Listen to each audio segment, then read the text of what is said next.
Son Excellence, Dogo A, $1000.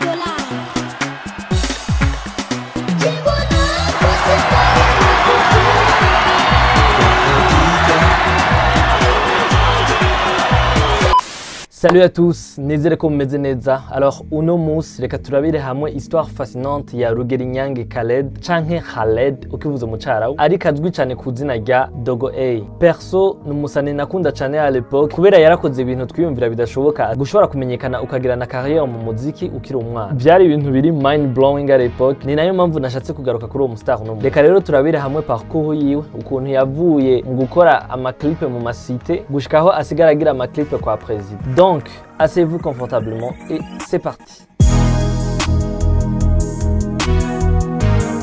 Byose bitangura mu 1999 aho Dogo A amenya ko afise impano mu muziki. Ico gihe akaba yarafise imyaka 5 gusa. N'ingoga yavuze yinjiye mu muziki biciye kuri se wiwe yari umu musicien, akaba yavuza base muri groupe yitwa Jasmine Music Band. Dogo A baza barajana na papa wiwe mu ma evenement atandukanye, akazararyohera public biciye mu kuririmba no gutamba. Au début Dogo A yasubiramo indirimbo z'abandi gusa. Ivyo bikaba byaratumye yameliora ainsi ijwi giwe hamwe n'ubuhinga bwiwe. Se wiwe yandika indirimbo yaciye amuha opportunité yo kumenyekana, amwandikira indirimbo yise Manjonjo. Un véritable succès. Iyo ndirimbo akaba ariyo yatumye Dogo A yinjira neza na neza mu mwuga. Son Excellence, Dogo A, $1000.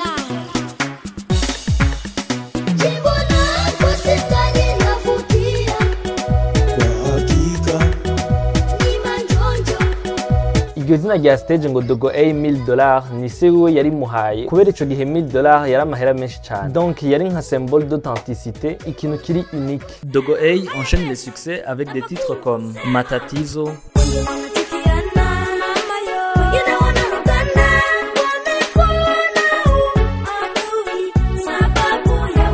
No Money No Life en featuring avec MG,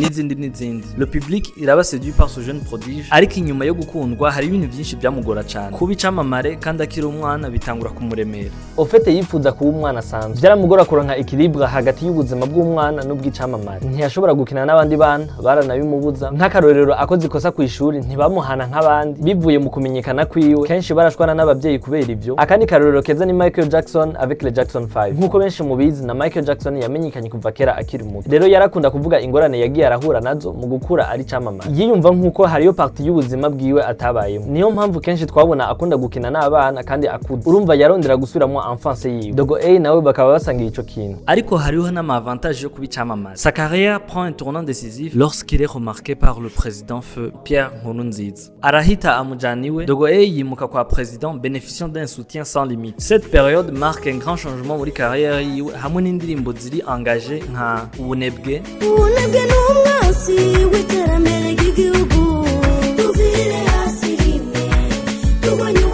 canke Sebarundi à la gloire du président.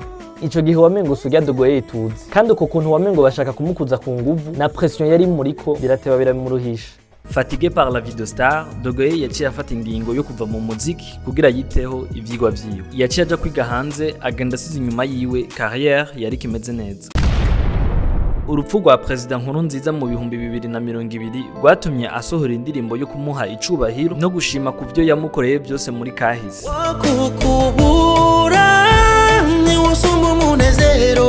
Twagize igihe twaguhabwa muvyeyi nico watumariye. Mu 2022 yatangaje ko ashobora kugaruka mu muziki, bitera umunezero abafanze wiwe, ariko afata umwanya wiwe kugira ngo agaruke neza. Bitege yuko ndiko nditegura bikwiye kugira ngo ngaruke nubashe umwuga. Sinshaka gukora ibintu bitameze neza ngo nikobera ko ariko pre. Ntaco bimaze kugaruka mu gihugu yuko udavu bigira priorité.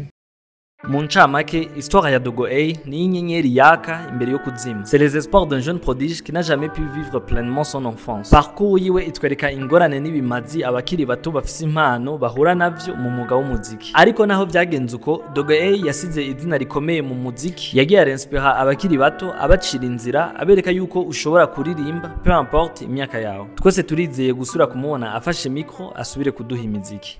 So guys, that's it for this video. Mwakoze cyane kuba mwakurikiranye ikiganiro. Comme d'habitude, nima video y'abaryoheye ntimwibagire kugira like no gusharinga. Gira mu ma commentaire ivyiyumviro vyanyu kubijanye na Dogo A. Sozere ngaha, je vous dis à la fois prochaine pour un nouvel épisode. Take care of yourself and I'll tell you next time. Peace.